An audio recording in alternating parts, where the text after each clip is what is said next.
All right, so check it. In the beginning, there was nothing, not even a loading screen, just a blank void.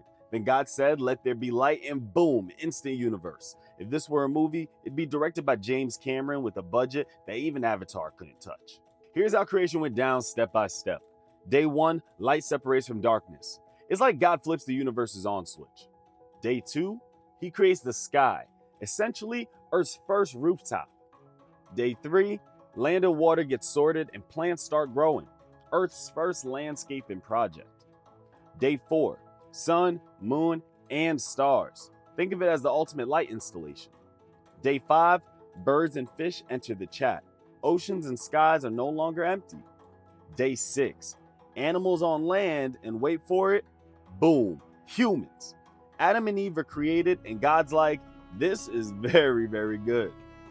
And on the day seven, God rests. Not because he's tired, he's God, but because even the Creator knows the importance of a work-life balance. Adam and Eve are living their best lives in the Garden of Eden. No stress, no bills, and unlimited access to everything except for one tree. God's like, don't eat the fruit from that tree, trust me. It's the simplest rule ever, but then the snake shows up. The snake, basically the garden's version of a scammer, convinces Eve to try the forbidden fruit, eats it, hands some to Adam, and suddenly they're like, wait, why are we naked? The Innocence DLC gets deleted from the game instantly. God finds out and is not happy. Adam blames Eve, Eve blames the snake, and the whole thing ends with them being kicked out of Eden. Imagine getting evicted from the best apartment ever because you didn't follow the one house rule. So, Adam and Eve have kids, Cain and Abel. Abel's the golden child who gives God his best offerings, while Cain, well, let's just say he phones it in. God favors Abel, and Cain gets salty. Instead of working harder, Cain goes full-on villain and kills his brother. First murder in history. That's a big yikes, guys. When God asks Cain, where's your brother? Cain says, am I my brother's keeper? Which is basically ancient talk for, I don't know, that's not my problem. But it is his problem. And God punishes him by making him wander for life. Moral of the story, sibling jealousy is a bad look. Fast forward a few generations and the world is a chaotic mess. People are acting wild and God's like, it's time for a hard reset, we messed up somewhere. Enter Noah, the one guy who gets the trustworthy badge. God tells Noah to build an ark big enough for his family and two of every animal. Basically, Noah becomes the captain of history's first cruise ship. But this ain't Carnival. Then the flood comes.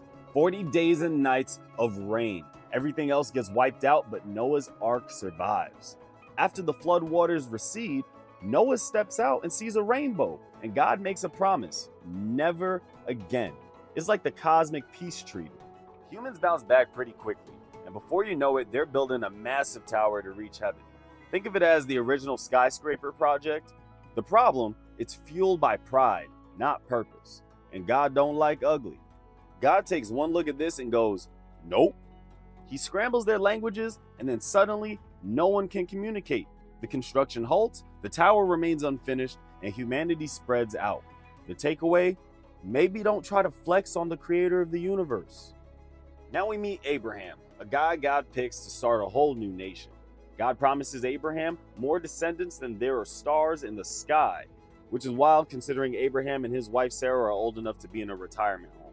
But God keeps his promise.